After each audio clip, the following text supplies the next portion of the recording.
তোমাদের গত পর্বে জানিয়েছিলাম ছেলে কিভাবে তার মাকে ভালোবাসা দিত। আজ সেই গল্পেরই শেষ অংশ নিয়ে চলে এসেছি তোমাদের মাঝে। ছেলের চোখে ঘুম নেই। কি যে অপূর্ব লাগছে সাকিবের মাকে দেখতে। সাকিবের মায়ের উঠছে নামছে, এইসব দেখে সাকিবের তার মাকে খুব কাছে পাওয়ার ইচ্ছা করছে। কিন্তু সাকিবের মা জেগে গেলেই সর্বনাশ হয়ে যাবে সাকিবের।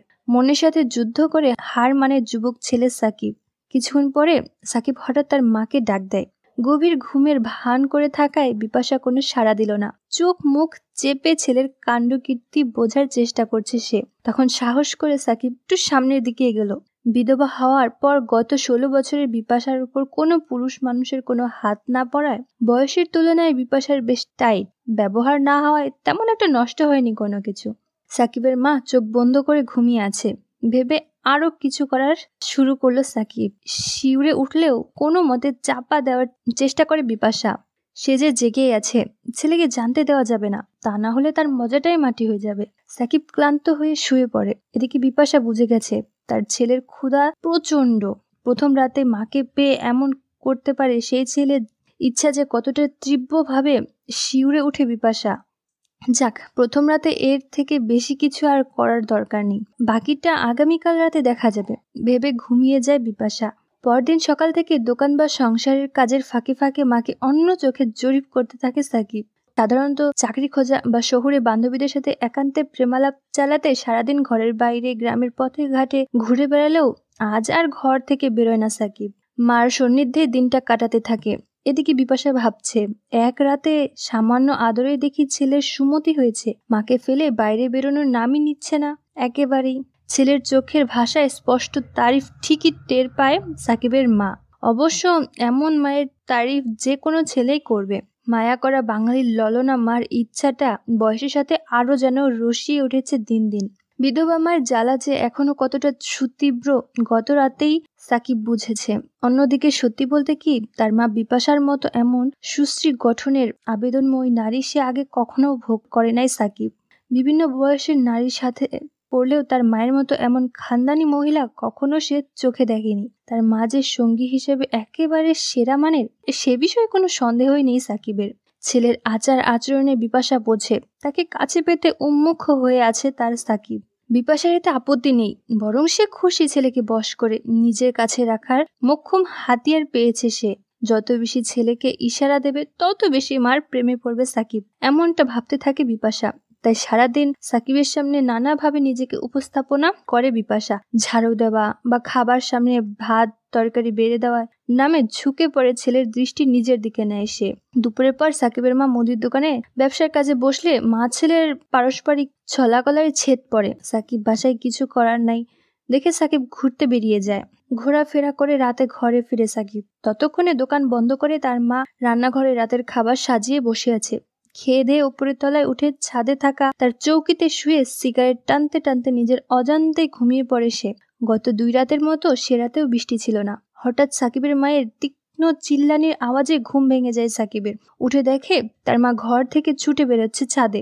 মার পরনে তখন কেবল একটা ওই আর কি একরাশ এলো চুল, খোপা ছাড়া করে শ্যামলা দেহ নিয়ে চেঁচি ঘর ছেড়ে বেরিয়ে আসছে সাকিবের মা। কোনো কিছু দেখে বেশ ভয় পেয়েছে বোধহয়। সাকিব তার মাকে জিজ্ঞাসা করলো, কি হলো মা, এমন চেঁচাচ্ছ কেন, কি হয়েছে বলো দেখি। একথা শুনে সাকিবের মা হঠাৎ জড়িয়ে ধরে 2 হাতে। সাকিবের শরীর কেমন একটা শিহরণ খেয়ে গেল। সাকিবের মা ঢং করে বলে, সাকিব বাবা দেখ তো, ঘরের কি যেন একটা আছে কালোর মতো, আমি খুব ভয় পাচ্ছি। মানিক মাকে জড়িয়ে ধরতে ভালো লাগলেও ছেলে মাকে ছাদে রেখে মার ঘরের ভেতরে যায় ব্যাপারটা দেখতে। মার ঘরে আলো জ্বালিয়ে ঢুকে দেখে মার বিছানার তলায় একটা কালো হুলো বিড়াল। বিড়ালটাকে তাড়িয়ে দিয়ে সাকিব তার মাকে জিজ্ঞাসা করে, বিড়াল ঢুকেছে তোমার বিছানার তলে, তাতেই এত ভয়? তোমায় কতবার বলেছি দরজা ঠিক করে বন্ধ করবে। সাকিবের মা কপট রাগ দেখিয়ে সাকিবকে বলে, তুই হাসছিস? আমি তো ভয়ে মরেই যেতাম, ভাগ্যিস তুই ঘরে ছিলি। সাকিব বলল, কেন মা, এতদিন তো আমি ছিলাম না, গত 16 বছরে তোমার একলা ঘরে ভয় করেনি বুঝি? সাকিবের মা উদাস হয়ে বলে, এতদিন বিধবা থাকার কষ্টের জীবন আর ভালো লাগেনি রে বাবা, এখন তুই এসেছিস যখন, সব বিপদে আপদে আমাকে আগলে রাখবি তুই। সাকিব তার মাকে বলল, তা তো বটেই, এখন আমি আছি মা, তোমার কিছু হতে দেব না আমি। তোমায় ছেড়ে আর কখনো কোথাও যাব না। বিপাশা হঠাৎ সাকিবের কথোপকথনে সেই সময় হঠাৎ ঘরের কারেন্ট চলে গেল। সাকিবের মা আবার ভয়ে আঁতকে উঠে ছেলের বুকে ঝাঁপিয়ে পড়ে, তাকে জড়িয়ে ধরলো। এবারের মা ছেলের আলিঙ্গনটা একটু অন্যরকম ছিল। সাকিব তার মাকে বলল, এখন থেকে সবসময় আমি তোমার পাশে থাকবো মা। সাকিবের মা সাকিবকে বলল, খুব খুশি হলাম তোর কথায়, অবশ্যই তোর সুমতি হলো। সাকিবের মা সাকিবকে বলল, আমি কিন্তু আর একা শুতে পারবো না রোজ রাতে। সাকিব তার মাকে বলল, আহারে, গত রাতেই না কথা হলো, তোমার আর কখনো একা শুতে হবে না। বাবা নেই তো কি হয়েছে, আমার কাছে রোজ রাতে তুমি ঘুমাবে, তোমায় আঁকড়ে ঘুমাবো আমি। আর এভাবেই চলতে থাকলো মা ছেলের ইচ্ছা পূরণ। পূর্ব ও বর্তমান কালের কথা। প্যাপো প্রচন্ড শব্দের মাঝে দুই যমজ মেয়েকে দুই হাতে ধরে হন হন করে হেঁটে গাড়ির খোঁজ করছেন মিসেস তারিন। যমজ কন্যাদ্বয়ের বয়স 5 এবং তারা অতি মাত্রায় চঞ্চল। মায়ের সাথে থাকার নামই নেই, যে যেভাবে পারে দৌড় দেওয়ার তালে থাকে। খুঁজে খুঁজে নিজের গাড়িটা পেয়ে গেল তারিন। ড্রাইভিং সিটে বসে অস্থির হয়ে হর্ন দিচ্ছেন তারিন। তারিনের বড় ছেলে নাফি, বিশ্ববিদ্যালয়ের প্রথম বর্ষে পড়া নাফি। নাফিকে জোর করে টেনে এনেছে তারিন। ঈদের আগে ব্যস্ত মার্কেটের সামনে দাঁড়িয়ে গাড়ি রাখা আর চালানো যে কি যন্ত্রণা, নাফির চেয়ে ভালো এই মুহূর্তে কে জানবে। মা আর তার ছোট দুই বোনকে উঠিয়ে হুশ করে টান মারলো নাফি। মিনিট 35-এর মাথায় পৌঁছে গেল তাদের বাসায়। লিফটে করে এক গাদা কাপড় চোপড়ের ব্যাগ নিয়ে 7 তলা পর্যন্ত উঠে চাবি দিয়ে ফ্ল্যাটের দরজা খুলেন তারিন। সাথে সাথে গুলির মতো যমজ দুই নীরা নিশা বাসার ভেতর তাণ্ডব করতে করতে ঢুকে গেল। ঘামে ভিজে চপচপ করছেন তারিন। সালোয়ার কামিজ যেন গায়ের সাথে লেপ্টে আছে। দুই হাতে সদ্য শপিং করা ব্যাগ নিয়ে বাসায় ঢোকার জন্য পা বাড়িয়েছেন। নিজের কোমরে আলতো চাপ অনুভব করলেন তারিন। চোখ পাকিয়ে নাফির দিকে তাকালেন। নাফি একটা বোকা বোকা হাসি দিল। 37 বছরের তারিনের বিধবা শরীরটা যে বড় টানে 19-এর নাফিকে। নিরানিশা জন্মের 3 মাসের মাথায় নাফির বাবা স্ত্রী সন্তানদের ছেড়ে ঘর বেঁধেছেন পৃথিবীর অন্য এক প্রান্তে। তারিনের নিঃসঙ্গ জীবনে বাচ্চা কাচ্চা ছাড়া আর কেই বা আছে। পরিবারের অমতে বিয়ে করা তারিনকে পরিত্যাগ করেছিল তার বাবার বাড়ি আগেই। শ্বশুরবাড়ির সবাই তাকে অপয়া হিসেবেই ধরে নিত। তাই নিরানিশার জ্ঞান হওয়ার পর থেকে নাফিকেই বাবা হিসেবে চিনিয়েছেন নাজু। কষ্টকর ছিল বয়সন্ধিকালটা নাফির জন্য, ব্যাপারটা মেনে নেওয়া না। কিন্তু প্রতিবাদের আগেই নাজুর দেওয়া অমৃত সুধা পান করে নাফি যেন তার আম্মুর কেনা গোলাম হয়ে গিয়েছে। তারপর অনেকক্ষণ ধরে পিছু পিছু থেকে তার মায়ের ঝলকানি দেখে নিজেকে ঠিক রাখা কঠিন হয়ে যাচ্ছিল। এদিকে গত 7 দিন ধরে চলছে মা ছেলের ঝগড়া। তারিন ঘুমাচ্ছে নিরানিশার সাথে। রাতের বেলা ছটফট করে নাফি ইচ্ছে করে সঙ্গ পেতে। বছর খানিক ধরে ওদের মাঝে এমন সম্পর্কটা চালু করেছেন তারিন। তবে মায়ের অমতে কখনোই মাকে ইচ্ছার অভিলাষ পোষণ করেনি নাফি। খুব বাধ্য ছেলে, চুপচাপ নাফিকে বিছানায় একরকম এলিয়ে নিজের সুধা পান করান তারিন। তাই হঠাৎ ছেলের হাত বিনা নোটিশে পড়াতে ছেলের দিকে এরকম অগ্নি দৃষ্টিতে তাকালেন নাজু। পরক্ষণে তাইরে মনে হলো, আহা, দুঃখের দিনের সন্তান নাফি কেন স্বামী থেকে পাওয়া কষ্ট নিজের ছেলেকে দিচ্ছেন। আজ রাতে পুষিয়ে দেবেন ঠিক করলেন। কয়দিন ধরে আদর পাওয়ার জন্য ছেলের কাছে শুতে ইচ্ছে করে তারিনের। নাফির সাথে আজ আবার মেলাবেন ঠিক করলেন, কিন্তু নাফিকে কোনো রকম হিন্টস দেবেন না। গটগট করে ব্যাগ নিয়ে নাজু নাফির রুমে ঢুকে গেলেন তারিন। কড়া একটা শাওয়ার নিতে হবে, পার্লারেও যেতে হবে। ফেল ফেল করে চেয়ে থাকে নাফি। মাকে এখনো বুঝতে পারে না সে। এই বয়সে উত্তাল বন্ধু বান্ধব থাকতে পারে 1-2টা ক্লোজ মেয়ে ফ্রেন্ড, কিন্তু নাফির সোজা সাপটা জীবন যেন এর 15 বছর বয়স থেকেই পরিবর্তিত। যখন এক বিষণ্ণ সন্ধ্যায় তারিন তাকে ঘরে ডেকে বললেন, আমি চাই না তোমার কুকুর বাবাকে চিনুক নিরানিশা, আর আমার কোনো পুরুষে বিশ্বাসও নেই। আমি চাই ওরা তোমাকে বাবা হিসেবে চিনুক। এ বিষয়ে কোনো উচ্চ বাক্য আমি চাচ্ছি না। আর এখন থেকে তুমি আমার সাথে ঘুমাবে। তোমার রুম এখন থেকে নিরানিশার রুম। নাফিকে কথা বলার সুযোগ না দিয়েই পরদিন থেকে বাবার দায়িত্ব ঘাড়ে চাপিয়ে দিয়েছেন তারিন। মায়ের সাথে দেনা পাওনা হিসাব চুকানোর কথা ভাবতে ভাবতেই বছর 3 পরে নাফির ইন্টারমিডিয়েটের রেজাল্টের পর এক শীতের রাতে তারিন নিজের শরীরের ওপর আবিষ্কার করলো নাফিকে। কচি নাফিকে সারা রাত জাগিয়ে নিজের করে নিয়েছিলেন তার মা তারিন। তারপর থেকে তারিন আর নাফির সম্পর্ক ছিল অন্যরকম। নাফি তার মায়ের কারণে ঠিকমতো কোনো মেয়ে বন্ধু জোটাতে পারতো না, কারণ তার মা তার উপর কড়া নজর রাখতো। নাফি কলেজে গিয়ে বন্ধুদের সাথে আড্ডা দিত, কিন্তু কোনো মেয়ে বন্ধুর সাথে একান্তের সময় কাটাতে পারতো না। তবে এটা নিয়ে নাফির কোনো অভিযোগ ছিল না, কারণ সে তার মায়ের সাথে ভালো সময় কাটাচ্ছিল। কিন্তু নাফির আর এক জিনিস বেশি দিন ভালো লাগছিল না, তাই সে কিছুদিন ধরে নাফি তার মায়ের সাথে তেমন একটা সময় কাটাতো না। এদিকে নাফির এমন আচরণে নাফির মা তারিন বেশ অস্থির হয়ে আছে।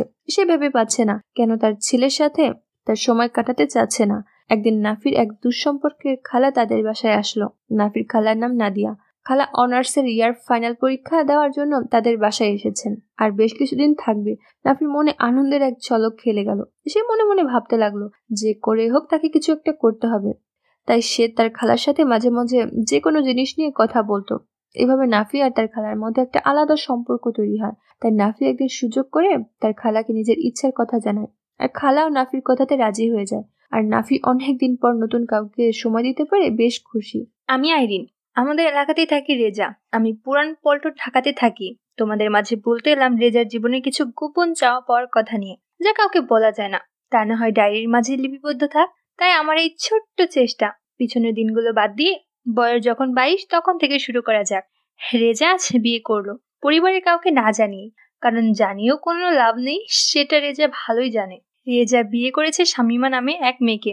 রেজা তাকে আদর করে শিমু বলে ডাকে। 6 মাসের রিলেশন, দেখতে একেবারে যাকে বলে সেই, বয়স রেজার সমান সমানই, ছোটখাটো। শ্যামলা, উচ্চতা 5 ফুট 2, একেবারে লদলদে। ভালো কথা, তার আগেও বিয়ে হয়েছিল শামিমার, কিন্তু কিছুদিন সংসার করে কিছু খেয়ে ছাড়াছাড়ি হয়ে গেছে। যাক ওসব কথা। রেজার ঠুকাঠুকির মাঝেও সংসার ভালোই চলতে লাগলো। রাজের যখন মন চায় তখন শামিমাকে দিয়ে নিজের ইচ্ছা পূরণ করে। প্রথম প্রথম শামিমা দিত না, চাইলেও। এখন তারা আর কিছু না করে না। শামিমার 3 বোন, বাবা মা আছে। 2 বছর সংসার করার পর রেজার কেন যেন দেশে ভালো লাগছে না। তাই রেজা ভাবলো ইন্ডিয়া যাবে। সে কথা শুনে শিমু বলে সেও যাবে। রোজার শামিমাকে বলল, তুমি কোথায় যাবে? আমি ছেলে মানুষ, কোথায় যাই কোথায় থাকি তার নাই ঠিক। শামিমা রেজাকে বলল, কেন? আমার মামা মামিরা তো সবাই ব্যাঙ্গালোরে থাকে, সেখানে না হয় চলো। শামিমা অভিমান করে বলল, আমাকে না নিয়ে গেলে তুমিও যেতে পারবে না। শামিমার বড় মামা দালাল, তাই তার সাথে রেজারা অনায়াসেই যেতে পারে। যেই কথা সেই কাজ। তাদের সাথে যোগাযোগ করে সব ব্যবস্থা করে ফেলল রেজা। শুরু হলো তাদের জীবনের নতুন অধ্যায়। চোরাই পথে বর্ডার পার হওয়া থেকে ট্রেনে চেপে ব্যাঙ্গালোরে 2 দিন 2 রাত এক মিষ্টি সকালে তারা পা রাখলো তাদের স্বপ্নের শহরে। আধা ঘন্টা অটোতে চেপে সে বাসার সামনে রেজারা নামলো। সেটা 10 তলা বিল্ডিং। তার 5 তলায় শিমুর মেজো মামার বাসা। শিমুর বড় মামা বলল, তোমরা উপরে যাও, আমি দারোয়ানকে বলে দিচ্ছি। রেজা, ঠিক আছে মামা, এই বলে তারা সামনে এগোলো। কলিং বেল টিপতে যে মহিলা দরজা খুললো তাকে দেখে রেজার মুখ হা হয়ে গেল। রেজা যেন হাওয়ায় ভাসতে লাগলো। শিমু বলল, কেমন আছো মামি? এটা তোমার জামাই। এই বলে রেজাকে দেখালো। মামি তাদেরকে ভিতরে আসতে বলল। তারা ভিতরে ঢুকলো। রেজা শিমুর মামিকে দেখেই যাচ্ছে। অসম এক গর্জিয়াস মহিলা, একেবারে স্টার। যেমন ফর্সা তেমন গোলগাল, কথা বলে যেন মুক্ত ঝরে। বেনারসি শাড়িতে অসম্ভব সুন্দরী মনে হচ্ছে। এমন জিনিস কি না সম্পর্কে রেজার মামি শাশুড়ি। মামির নাম জেসমিন, 38 হবে বয়স। তার 1 মেয়ে 1 ছেলে। তারা দেশে থাকে দাদা দাদির কাছে।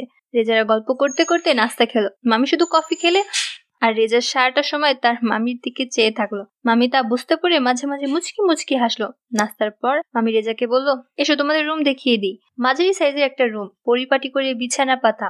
এই রুমে অ্যাটাচড টয়লেট নেই। মামি তাদেরকে বলল, এটাই তোমাদের রুম, অনেক জার্নি করে এসেছো, কিছুক্ষণ ঘুমাও। বলে ঝুঁকে বালিশ ঠিক করতে লাগলো। সেই সময় মামিকে দেখে রেজার ছোট খোকা টন টন করে কেঁপে উঠলো। বালিশ ঠিক হয়ে গেলে ঘুমাও বলে মামি রুম থেকে বের হয়ে গেল। মামি বের হতেই দরজা বন্ধ করে শিমুকে নিয়ে রেজা তাড়াতাড়ি নিজের ইচ্ছা পূরণ করা শুরু করলো। শিমু রেজাকে বলল, কি ব্যাপার আজ একেবারে ডাইরেক্ট? রেজা শিমুকে বলল, চুপ কর, এই 5 দিন না পেয়ে আমার অবস্থা খারাপ। রেজা তার খেলা শেষ করে কোলবালিশ জড়িয়ে ঘুমিয়ে গেল। রেজা ফ্রেশ হওয়ার জন্য একটা ট্রাউজার পরে রুম থেকে বের হতেই দেখে মামি ড্রয়িং রুমে বসে হালকা সাউন্ড দিয়ে সিরিয়াল দেখছে। রেজাকে দেখে মামি হেসে দিল। রেজাও মুচকি হেসে বাথরুমে চলে গেল। রেজা ফ্রেশ হতে হতে ভাবলো, শিমু যে চিৎকার করেছে তা তো মামি সবই শুনেছে, কারণ সে একেবারে আমাদের দরজার কাছেই বসা। রেজার মনে সূর্য উঁকি মারলো। রেজা মনে বলছে, এতদিন তার স্বপ্ন সত্যি হলেও হতে পারে। যাই হোক, রেজা বাথরুম থেকে বের হয়ে মামির অপোজিটের সোফায় বসলো, যাতে ভালো করে মামির উপর 2 চোখ ভরে উপভোগ করা যায়। মামি রেজাকে বসে দেখে বলল, কি জামাই, এতদূর জার্নি করে এসে এত খাটাখাটনি করে এলে, এখন একটু ঘুমাও। তারপরের কথা খাটাখাটনি কিসের ইঙ্গিতে করলো তা ভালোই বুঝতে পেরেছে রেজা। রেজাও মুচকি হেসে মামির দিকে অপলক চেয়ে বলল, তাতে কি হয়েছে, আপনি একা একা বসে আছেন, কিছুক্ষণ না হয় আপনার সাথে গল্প করি। মামি রেজাকে বলল, গল্প করার অনেক সময় পাবে, আগে বিশ্রাম নাও, তোমার চোখ লাল হয়ে আছে না ঘুমাতে পারার জন্য। রেজা মামিকে বলল, তারপরও ভালো লাগছে আপনার সাথে আড্ডা মারতে। রেজার একথায় খিলখিল করে হেসে উঠলো। বলল, কফি খাবে? রেজা বলল, পেলে মন্দ হয় না। তা শুনে মামি মুচকি হেসে রান্নাঘরের দিকে হাঁটা দিল। মামি তার কম্পন দেখে রেজার ছোট খোকা আবার মাথা চাড়া দিল। রান্নাঘরের দরজার কাছে গিয়ে ঘুরে দাঁড়িয়ে রেজার দিকে তাকালো মামি। বুঝে নিল রেজার চোখ তার দিকেই নিবদ্ধ। রেজা ধরা পড়ে গিয়ে মুচকি হেসে চোখ নামিয়ে নিল। মামি রান্নাঘরে ঢুকে গেল। 3 মিনিট পর দুটো মগে কফি নিয়ে এসে নিচু হয়ে যখন দিচ্ছিল, রেজার চোখ জ্বলে গেল তার ওই দিকে। বুঝতেই পারছো? তা দেখে রেজার শরীরের কারেন্ট বয়ে গেল। প্রয়োজনের চেয়ে বেশি সময় নিচু হয়ে থেকে রেজার চোখের তৃষ্ণা আরো বাড়িয়ে দিয়ে সোজা হলো মামি। তারপর মামি রেজার চোখের দিকে তাকিয়ে বলল, আস্তে আস্তে খাও, খাওয়ার চেষ্টা করো, অনেক গরম, মুখ পুড়ে যাবে। রেজাও মামির চোখের দিকে তাকিয়ে বলল, আমার গরম জিনিস খেতেই ভালো লাগে। মামি তা শুনে হেসে দিল। তারপর রেজার পরিবার রেজা কি করতো এসব খোঁজ নিল মামি। 10 মিনিট পর মামি বলল, সামনে আরো সময় আছে কথা বলার, এখন ঘুমাও, আমি রান্না বসাবো। তোমার মামার দোকান থেকে আসার সময় হয়ে গেছে। রেজা মামিকে জিজ্ঞাসা করলো, তার মানে মামা দোকানদার? মামি বলল, হ্যাঁ। রেজা আবার জিজ্ঞেস করলো, কিসের দোকান? মামি বলল, গ্যাস লিডার। এ শহরে গ্যাসের লাইন নেই, তাই সবাই সিলিন্ডার ব্যবহার করে। এই বলে মামি উপর থেকে নিচ পর্যন্ত চোখ বুলিয়ে উঠে দাঁড়ালো রেজা। রেজা মামিকে থ্যাঙ্কস বলে মগটা তার হাতে দিয়ে রুমের দিকে গেল। দরজার কাছে গিয়ে রেজা ঘুরে দেখলো মামি তার দিকে অপলক চেয়ে আছে, যেন ওই চোখ বলছে যেও না আমাকে ছেড়ে। তারপর রেজা আর মামির মধ্যে কিছু হলো কিনা তা তোমাদের আগামী পর্বে জানাবো। রেজাও মামির চোখে চোখ রেখে দাঁড়ালো। মামি চোখের পলক ফেলে যাওয়ার অনুমতি দিল। রেজা রুমে ঢুকে শিমুকে জড়িয়ে ধরে শুলো। আর রেজা মনে মনে ভাবছে, বাহিরে যতই যা করি না কেন, এই পাগলি আমার সুখের ঠিকানা, আমার বিপদ আপদের সঙ্গী, আমার দুঃখের ভাগিদার, আমার সত্যিকারের ভালোবাসা। আমার বিপদের সময় যখন কেউ ছিল না, তখন এই শিমুই ছিল আমার শেষ ভরসা। ঘন্টা 2 পর দরজায় নকনক শব্দে ঘুম ভেঙে গেল রেজার। রেজা দরজা খুলে দেখে মামি দাঁড়িয়ে। মামি রেজাকে বলছে, শিমুকেও ডাক দাও, দুপুর হয়ে এসেছে, খাওয়া দাওয়া করতে হবে না? এদিকে তোমার মামাও বসে আছে, তোমাদের সাথে খাবে আর কথা বলবে। তাই রেজা মামিকে বলল, ঠিক আছে মামি, আমরা উঠছি, একটু সময় দিন প্লিজ। মামি চলে গেল। রেজা শিমুকে ঘুম থেকে জাগালো আর বলল, মামা বসে আছে। রেজা আর শিমু তাড়াতাড়ি গোসল করে খাবার টেবিলে মামার সঙ্গে দেখা করলো। মামাকে দেখে রেজা পুরাই বেকুব হয়ে গেল। বড় মামার সাথে বর্ডার পার হয়েছিল তারা। সে তো দেখতে একই রকম ছিল, কিন্তু এটা যে একেবারে কালো কুচকুচে হ্যাংলা, এ আমি কি দেখছি? এমনটা মনে মনে ভাবছে রেজা। রেজা মনে মনে আরো ভাবছে, এত সুন্দর মহিলার এই স্বামী, হায় রে বেচারের কপাল। দুঃখে রেজার নিজের কপাল চাপড়াতে ইচ্ছে করছে। যাই হোক, তার সাথে আলাপ হলো। দিলখোশ মানুষ, কথা জানে। রেজার জন্য একটা চাকরি ঠিক করে রেখেছে। রেজা যখন চায় যোগদান করতে পারে। তবে মামা চায় রেজারা আগে শহর ঘুরে শরীর ফ্রেশ করে তারপর জয়েন্ট করুক। শিমু বলল, আমি কি করব মামা, আমারও একটা ব্যবস্থা করে দেন। মামা শিমুকে সান্ত্বনা দিয়ে বলল, হবে হবে, তোরও হবে, চিন্তা নেই। মামা আরো বলল, কিছুদিন ঘুরে নতুন শহর ভালো করে দেখে কোথায় কি আছে তারপরে তোরও কাজে লাগিয়ে দিব। কথায় কথায় খাওয়া শেষ হলো।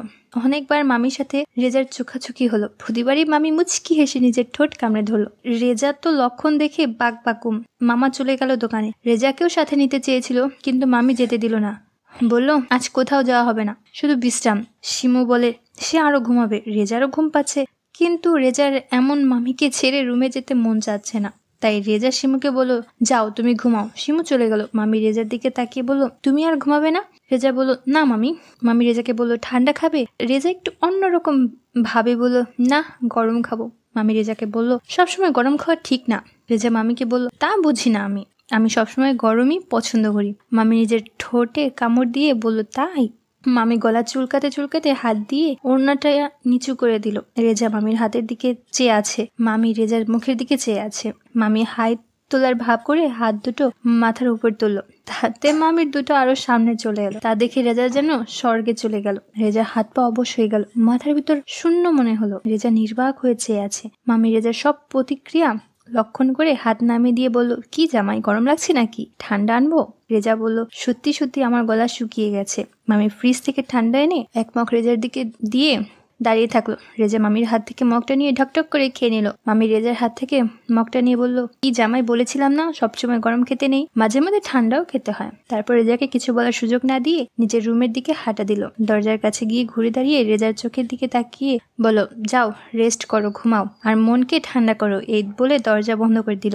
রেজা হতভম্ব হয়ে চেয়ে এলো আর মনে মনে ভাবলো, এ তো আমার থেকেও বড় খেলোয়াড়। তার এই 38 বছরের ভরা বাসনা আমার মতো 24 বছরের টকবগে যুবকের এই অবস্থা করে দিল।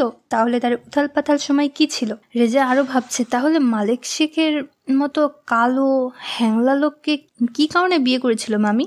আমাকে পেছনের কথা জানতেই হবে। রেজা মামির ভাবনায় মশগুল হয়ে গেল। কিছুক্ষণ বসে থেকে রেজা তাদের রুমে গিয়ে শুয়ে পড়লো আর মনে মনে ভাবলো, যেভাবেই হোক এই অপরূপ মামিকে দিয়ে তার ইচ্ছা পূরণ করতেই হবে, তা না হলে আমার জীবনটাই বৃথা। এভাবে কিছুদিন কেটে গেল। আশেপাশে সব জায়গায় ঘুরলো রেজারা। মামার দোকানেও প্রতিদিন গিয়ে তাকে সাহায্য করতো রেজা, তাতে মামাও খুশি। মামির সাথে সম্পর্ক আরো সহজ খোলামেলা হয়ে গেল রেজার। রেজা আর মামির রঙ্গরসের কথাবার্তা বেড়েই চললো। 5 দিন পর মামা রেজাকে চাকরিতে ঢুকিয়ে দিল একটা বারবিকিউ ক্লাবে। অফিস থেকে ফ্ল্যাট পেল রেজা, কিন্তু ব্যাচেলরদের সাথে। রেজার অফিস হলো মামির বাসা থেকে 40 কিলোমিটার দূরে। সপ্তাহে একদিন বন্ধ। শিফটের কারণে রেজার বন্ধ পড়লো সোমবার। রেজার ডিউটি করে আর ফোনে শিমু ও মামির সাথে কথা বলে এভাবেই দিন যাচ্ছে রেজার। শিমু সপ্তাহে একদিন মাত্র রেজাকে কাছে পেয়ে আর থাকতে পারে না, তাই রেজাকে ঘন ঘন আসতে বলে। মামিও 2 দিন না দেখলে বলে, ও জামাই কবে আসবে, কতদিন দেখি না। রেজা মামির সাথে মজা করে বলে, কেন আমি কি আপনার জামাই নাকি? আমি তো আপনার ঝি জামাই, আমাকে না দেখলেও চলবে। 2 চোখ ভরে মালিক শেখকে দেখেন।